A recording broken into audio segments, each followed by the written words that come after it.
একুশের চোখে 2015 সাল শুরু করবো অন্যরকম একটি পর্ব। দর্শক, ঘুষ, দুর্নীতি, মাদকের ছোবল, খুন, দখলবাজি থেকে শুরু করে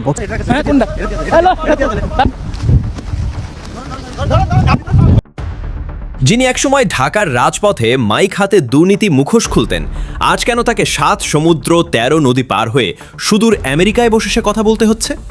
71 টিভির সেই জনপ্রিয় সাংবাদিক ইলিয়াস হোসেন, যিনি আজ বাংলাদেশের ডিজিটাল দুনিয়ার সবচেয়ে আলোচিত এবং একই সাথে বিতর্কিত এক নাম। কিন্তু আপনি কি জানেন এই ইলিয়াস হোসেনের শুরুটা কিভাবে হয়েছিল? কেন তাকে তার প্রিয় জন্মভূমি ছেড়ে আজ নির্বাসিত জীবন কাটাতে হচ্ছে? আর পর্দার আড়ালে তার আসল পরিচয়টা ঠিক কি? সাংবাদিক নাকি কেবলই এক বিদ্রোহী কণ্ঠস্বর? আজকের ভিডিওতে আমরা উন্মোচন করব ইলিয়াস হোসেনের জীবনের সেই সব অধ্যায় যা হয়তো আপনি আগে কখনো লক্ষ্য করেননি। ইলিয়াস হোসেনের জন্ম বেড়ে ওঠা সাধারণ এক পরিবারে। কঠোর পরিশ্রম আর মেধার জোরে তিনি জায়গা করে নিয়েছিলেন দেশের শীর্ষস্থানীয় গণমাধ্যম 71 টিভিতে। সেখানে তার ফার্স্ট ইমপ্রেশন এবং অপরাধ বিষয়ক ইনভেস্টিগেটিভ রিপোর্টিংগুলো তাকে রাতারাতি পরিচিতি এনে দেয়। খুন, দখলবাজি থেকে শুরু করে বছর জুড়ে আমরা বিভিন্ন সমস্যায় অসহায় মানুষের পাশে দাঁড়িয়েছি।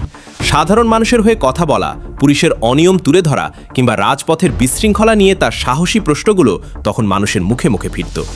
কিন্তু ঠিক সেই সময়ই পর্দার আড়ালে তৈরি হচ্ছিল অন্য এক গল্প। সফলতা চূড়ায় থাকাকালীন হঠাৎ করেই ইলিয়াস হোসেনকে নিয়ে শুরু হয় বিতর্ক। প্রভাবশালী মহলের সাথে তার দ্বন্দ্ব, আইনি জটিলতা এবং ডিজিটাল নিরাপত্তা আইনের বেড়াজালে তার জীবন ও ক্যারিয়ার হুমকি মুখে পড়ে। প্রশ্ন ওঠে, তিনি কি সত্যিই বিপদে ছিলেন, নাকি তাকে সরিয়ে দেওয়ার ছককষা হয়েছিল?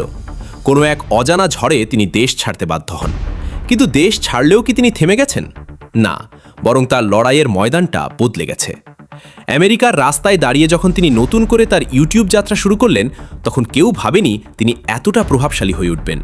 বর্তমানে তার এক একটি ভিডিও বাংলাদেশের রাজনীতি এবং প্রশাসনে কম্পন ধরিয়ে দেয়। তিনি দাবি করেন তার কাছে আপন সব গোপন নথি, যা অনেক রথী মহারথীর ঘুম হারাম করে দেওয়ার জন্য যথেষ্ট। কিন্তু এই তথ্যের উৎস কি? তিনি কি সত্যিই জনগণের প্রতিনিধি, নাকি কোনো বিশেষ মহলের গোপন অস্ত্র?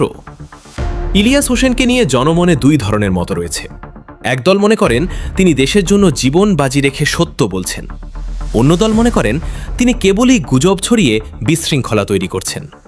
তবে সত্য যাই হোক, একজন সাধারণ সাংবাদিক থেকে আজকের এই পাওয়ারফুল ইউটিউবার হয়ে ওঠার গল্পটি মোটেও সহজ ছিল না।